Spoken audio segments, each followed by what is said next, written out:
Avec l'aglo, plus belle la vie.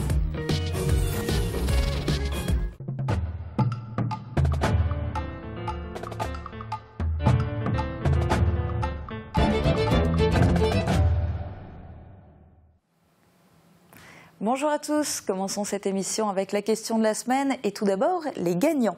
La semaine dernière, nous vous proposions le thème des déguisements de carnaval.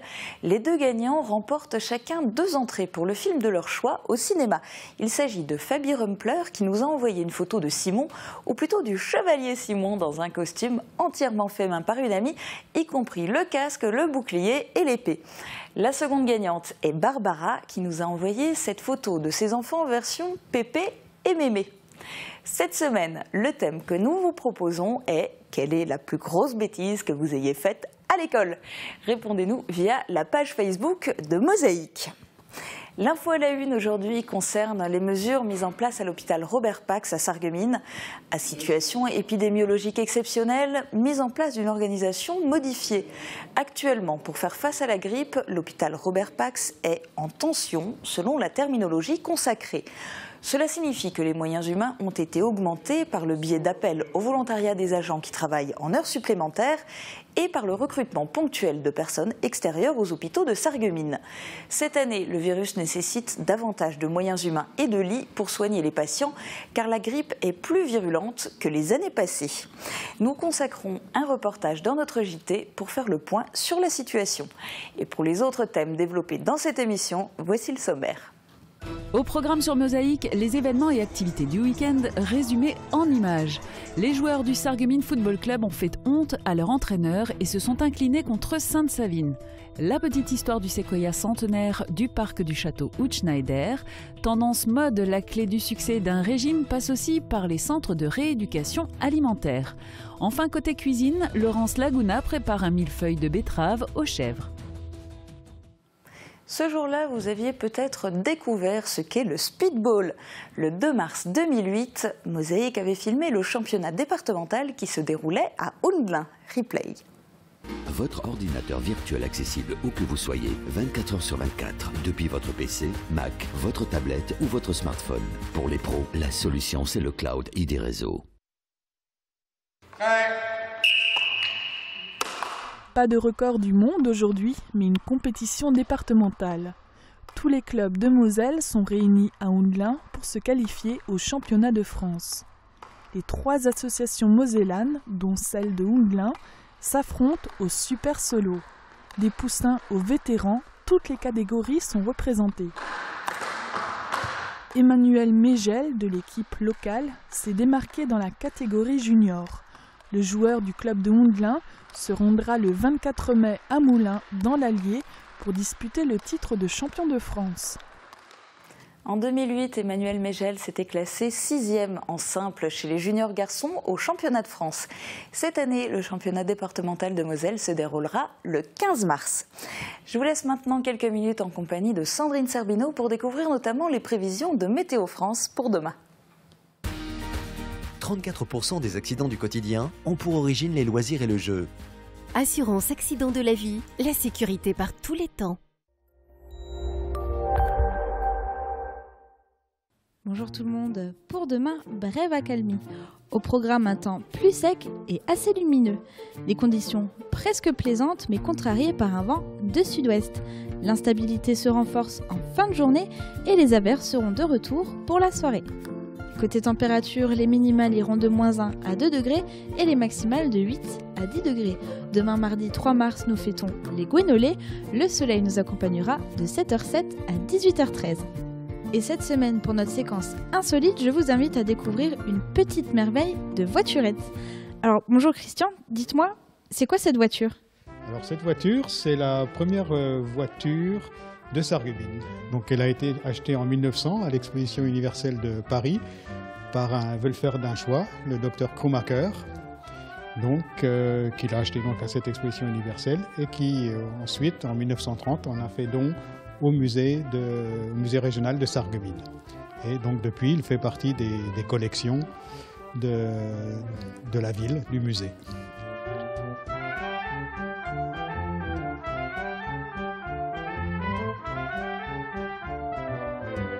Et pour plus d'informations sur cette voiture, rendez-vous au musée de la faïence. Très bonne journée à tous et à demain.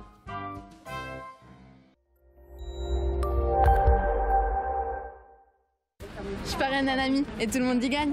Mon filleul, ma banque et moi. Au Crédit Mutuel, un client satisfait rayonne. Le Conseil régional de Lorraine vous présente la météo des neiges.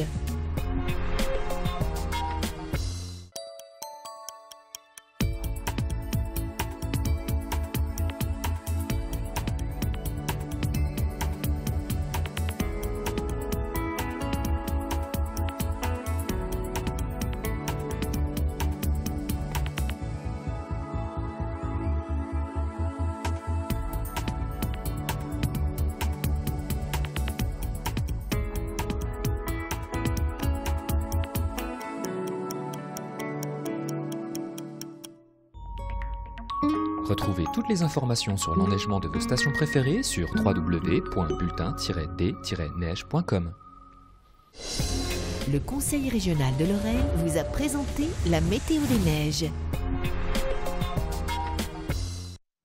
Tour d'horizon des titres à la une du Républicain Lorrain aujourd'hui. En page régionale, les élections départementales approchent. Dans les Vosges, le fauteuil de l'UMP Christian Poncelet est particulièrement convoité.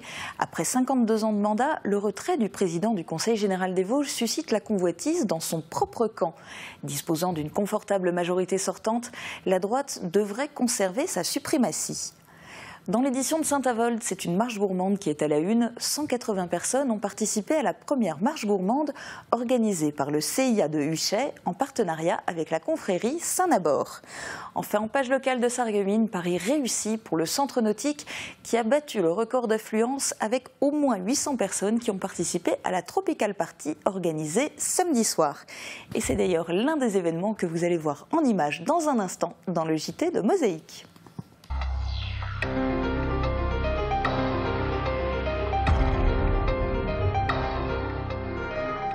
Une épidémie virulente. Cette année, la grippe est difficile à soigner, ce qui engendre une augmentation d'activité aux urgences. Pour faire face à cette situation, l'hôpital Robert Bax a dû trouver des lits et du personnel supplémentaire. C'est un reportage de Jean Birkel et Guillaume Dumonteil. Habituellement, en termes de passage, on est aux alentours de 70 à peu près par jour. Actuellement, en termes d'activité, on est à 10 à 15% de plus. On est aux alentours de 80 à 85. Et d'un jour à l'autre, voire d'une demi-journée à une autre, le flux de patients peut évoluer. D'ailleurs, en ce vendredi matin, les urgences fonctionnent relativement normalement. Il n'y a pas de temps d'attente excessif pour les personnes qui veulent être soignées. La saison hivernale est une période épidémique traditionnelle et cette année, elle a été anormalement importante en raison de la grippe. Elle a notamment touché les petits nourrissons, les jeunes adultes ou les personnes âgées. Plusieurs facteurs peuvent expliquer ce phénomène, comme une efficacité moindre du vaccin ou l'attitude des malades qui ne vont pas suffisamment tôt chez leur médecin traitant. C'est des personnes âgées, souvent ils vivent seuls à la maison, donc on est obligé de les garder. Des fois ils viennent qu'au 4e, 5e jour de la symptomatologie, donc ils sont déjà bien amochés. Donc il leur faut une hospitalisation, même si on n'a pas de lit, on est obligé de se débrouiller pour les garder, en tout cas parce qu'ils doivent être perfusés, des fois des antibiotiques par voie générale. Et ça peut se faire qu'à l'hôpital. Cette situation se traduit ainsi. Avant, sur 100 passages, on hospitalisait 25% à peu près. Actuellement, on est aux alentours de 35 à 40%, voire des gens qui doivent rester à l'hôpital. Pour réussir à soigner toutes ces personnes, l'hôpital a eu besoin de plus de moyens. Il a été fait appel au volontariat des personnels de l'établissement, des infirmiers notamment, et il a fallu trouver des lits pour l'hospitalisation des patients. Certains ont notamment été pris en charge à l'hôpital de Bitche ou bien encore à Sarralbe. La solidarité, vous savez, c'est à peu près normal dans les hôpitaux. Il y a cette qualité d'engagement, cette qualité presque de dévouement qu'on a pour son travail et pour la population qu'on soigne. Donc pour nous, c'est presque naturel. Mais il faut veiller, bien sûr, aux conditions de travail du personnel. C'est le rôle du directeur, c'est le rôle aussi du comité d'hygiène, de sécurité et des conditions de travail, avec lequel nous travaillons également sur cet aspect-là. Et je dirais que globalement, tout se passe en bonne intelligence. Le plan Orsan, ou hôpital en tension, est actuellement en vigueur. Il restera en place jusqu'au 31 mars. Difficile de prévoir l'évolution de l'épidémie de grippe, mais elle serait désormais en régression. Tout le monde d'ailleurs n'est pas malade et certains ont bien profité de leur week-end. Beaucoup de sports et de concerts étaient programmés. Thomas Drouin a parcouru le secteur pour vous proposer ce petit condensé de l'actualité des 3 derniers jours. Notre résumé de l'info ce week-end commence aujourd'hui avec la conférence menée par Stéphane Bollentin sur la qualité de l'air à l'intérieur des bâtiments. Elle s'est déroulée à la médiathèque communautaire et avait pour but d'informer le grand public sur la présence de polluants susceptibles de détériorer la santé des occupants d'un logement. Une des solutions face à cette problématique, une bonne aération. Et pour bien aérer un bâtiment, quoi de mieux que des portes grandes ouvertes, comme celle du pôle universitaire. Samedi, étudiants et professeurs se sont mobilisés pour présenter les différentes filières accessibles à Sarreguemines. Une journée réussie, de nombreux futurs étudiants sont venus se renseigner afin de préparer leur avenir. Les participants au championnat d'Alsace-Lorraine de boxe éducative, eux aussi, sont venus à Sarreguemines pour préparer leur avenir, mais leur avenir sportif cette fois-ci. La compétition, qui s'est tenue au gymnase nominé, est une des étapes dans la progression des plus jeunes dans leur apprentissage de la boxe. La règle est de marquer des points en touchant l'adversaire, mais sans appuyer ses coups, avec pour objectif une qualification au niveau national. Sport et Jeunesse faisait bon ménage ce week-end puisque la SA organisait de son côté une animation Kid Athletics. Là aussi, la compétition est officielle, mais a pour but de faire progresser les plus jeunes dans leur pratique sportive. Cela passe par une dizaine d'épreuves en équipe comportant des exercices de course, de lancer ou de saut. Sautons à 2 pieds dans les bassins de la piscine sarregueminoise dans laquelle se tenait la Tropical Party organisée par le Centre Nautique. Zumba aquatique, grande structure gonflable. Pour la deuxième soirée de ce type, le public a répondu présent avec une nette augmentation du nombre de participants. Enfants et adultes ont profité d'une expérience et d'une approche différente des bassins du Centre Nautique, et ce jusqu'à 22h30. L'autre entité nautique de Sarreguemines, c'est le club nautique Lorraine, qui tenait son assemblée générale samedi. Une info pour la transition, en effet, quelques mètres plus loin sur la scène du casino, c'est l'artiste originaire de Hambach, Lorraine, qui tenait le haut de l'affiche du concert organisé par l'association Music Dance Connection.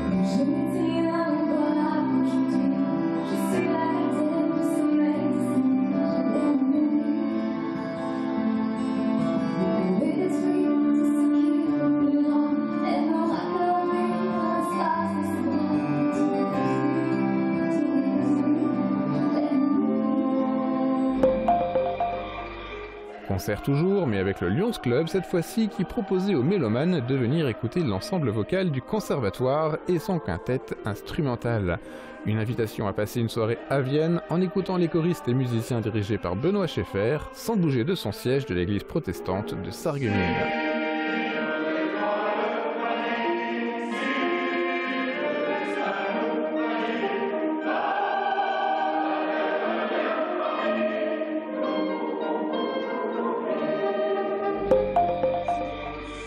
Concert enfin à Vousuaire, ici pas d'église, mais un ange. Le groupe Ange a transporté le public de la salle du W dans son univers fait de rock progressif. Une présentation grandeur nature de leur nouvel album, Émile Jacquetet Résurrection.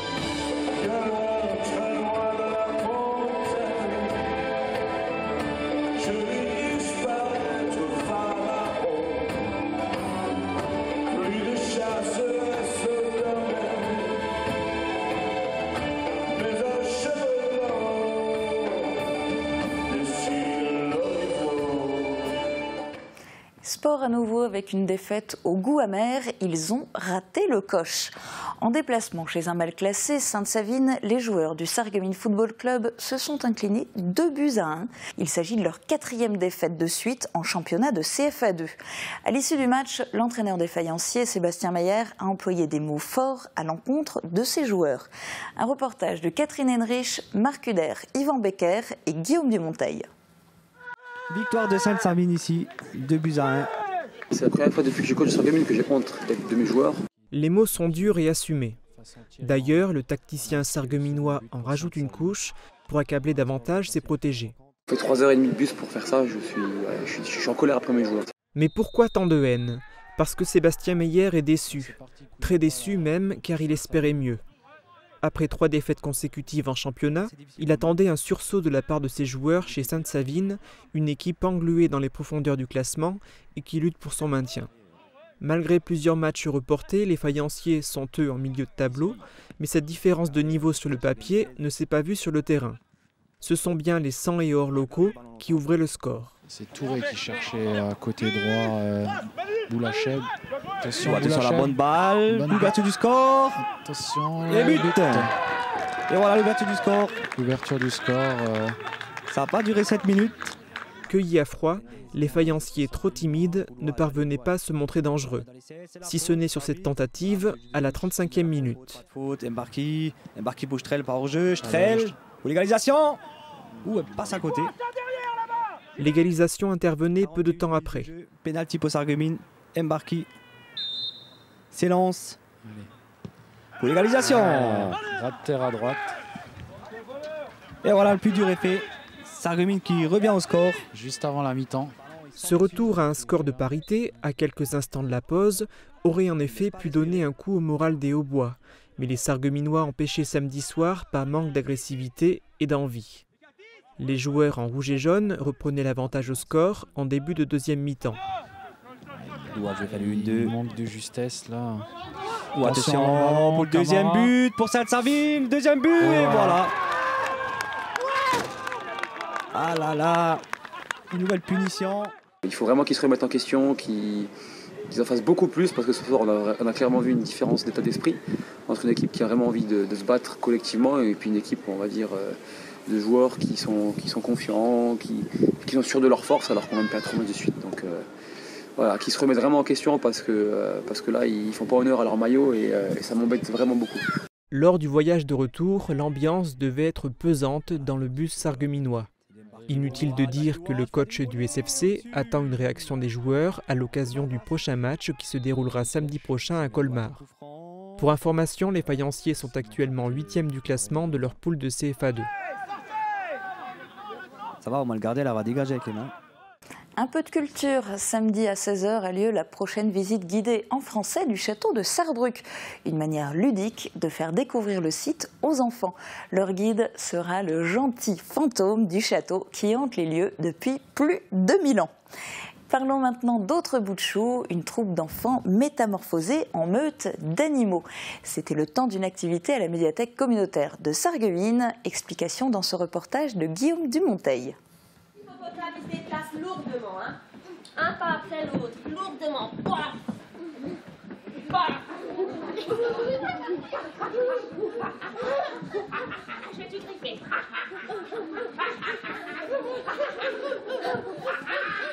On a fait une lecture dramatisée, jouée, d'un album d'Eric Carle, Die kleine Maus sucht einen Freund. La lecture a été faite en dialecte français, en plate, avec une traduction des noms des animaux en français et en allemand. Et après la lecture, les enfants ont pu faire du yoga avec Erika, qui a repris les animaux de l'histoire en les représentant par des postures de yoga. Allez-y, rampez, faites du bruit. Une info pour les plus grands pour finir ce JT. Rendez-vous au Cinéma Forum jeudi à 20h pour une soirée ciné-débat. Après la projection du film Le Prix à payer, vous pourrez parler d'évasion fiscale avec l'économiste Raphaël Didier. Dans un instant, la suite de l'émission, on va parler de régime et de cuisine. 150 véhicules à votre service. AVS. Notre métier, vous accompagner.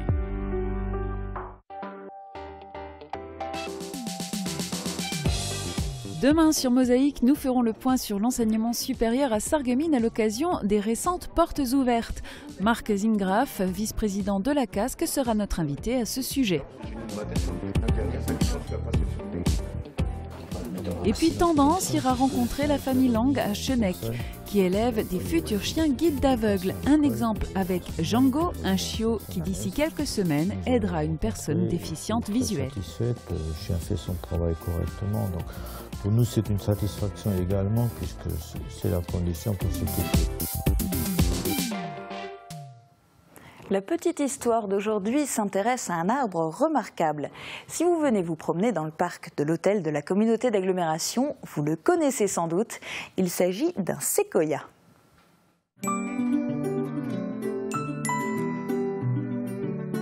FBS, du bon temps par tous les temps.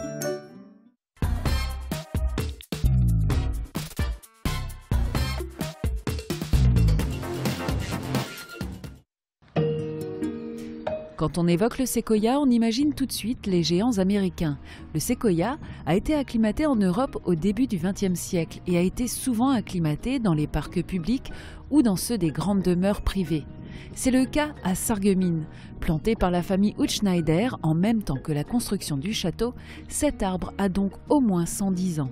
C'est son allure imposante qui lui a valu d'être planté ici. Aujourd'hui, il a bien grandi et dépasse la hauteur de la maison.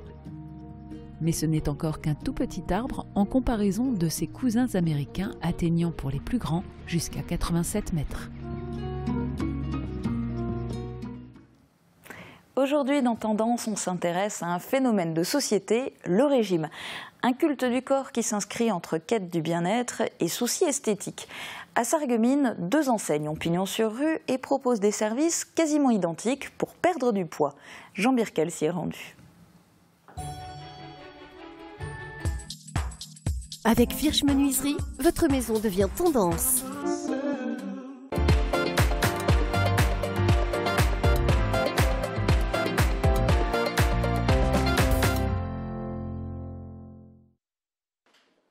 Direction le centre-ville, dans ce qu'on appelle couramment un centre de rééducation alimentaire.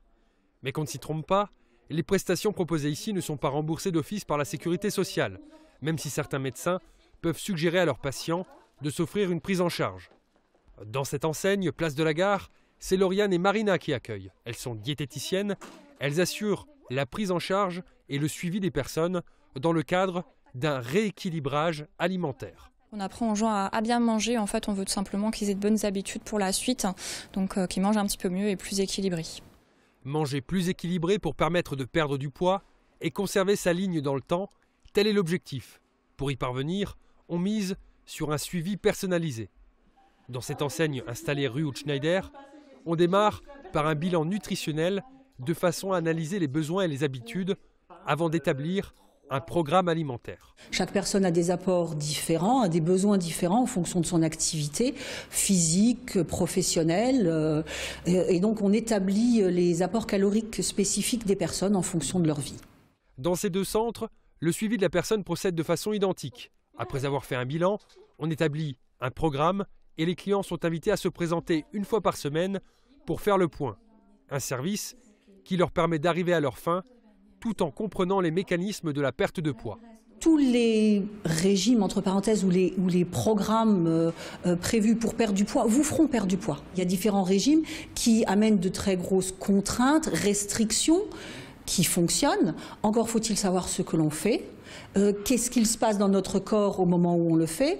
Et ce qui est vraiment très très important, c'est de savoir stabiliser son alimentation. Motiver la personne, lui apporter du plaisir, lui permettre de comprendre le programme dans lequel elle s'inscrit, ce sont les points forts de ces centres qui offrent le conseil et le suivi personnalisé de la personne et ne facturent que les compléments alimentaires qui s'inscrivent dans le cadre du programme. En fait, c'est des compléments à base de plantes, de fruits et de légumes, donc c'est des produits qui sont totalement naturels et qui vont accélérer la perte de poids. Donc on a des compléments qui sont plus pour éliminer l'eau, donc des diurétiques, ou des compléments qui sont plus amincissants pour la perte au niveau des graisses. Voilà. Et après, c'est à nous d'adapter en fonction des résultats de la personne toutes les semaines. Une méthode qui ne date pas d'hier et qui s'inscrit dans un panel de méthodes largement relayées dans les magazines ou sur Internet et qui sont plus ou moins critiquables.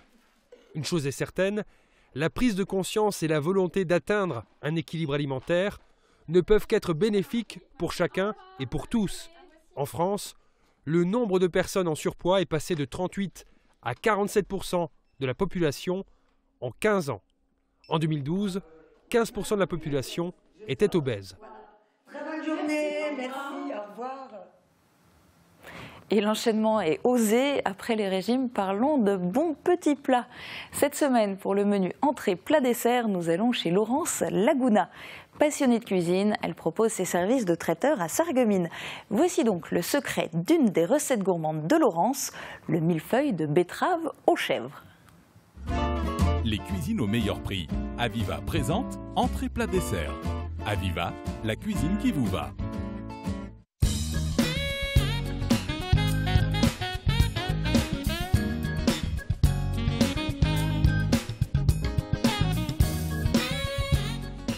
Bonjour, ici recette gourmande de Laurence. Aujourd'hui pour l'entrée, je vais vous préparer un millefeuille de betterave aux chèvres.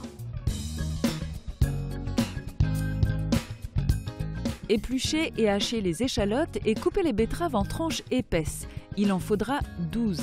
À l'emporte-pièce, vous pouvez rectifier la forme et obtenir ainsi des disques de même taille. Et enfin, laver et ciseler la ciboulette. Préparez la vinaigrette. Pour cela, mélangez la moutarde et le vinaigre et ajoutez petit à petit l'huile pour émulsionner. Écrasez le fromage de chèvre à la fourchette, ajoutez les échalotes et la ciboulette et mélangez. Salez et poivrez et vous pouvez passer au montage. Dans une assiette, déposez une tranche de betterave, puis garnissez d'une couche de fromage. À l'aide d'une poche à douille, ce sera plus joli à l'œil. Posez dessus une autre tranche de betterave et une autre couche de fromage et finissez avec une tranche de betterave.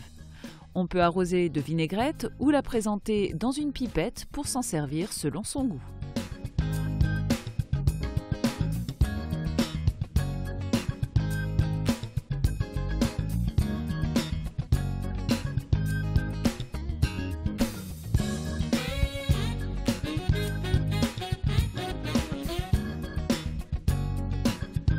La petite astuce du chef, vous pouvez rajouter des noix hachées au fromage.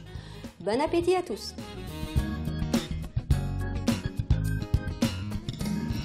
Une dernière info pour finir cette émission, la Croix-Rouge de Sarreguemines organise une vente de vêtements d'occasion à prix Vestiboutique.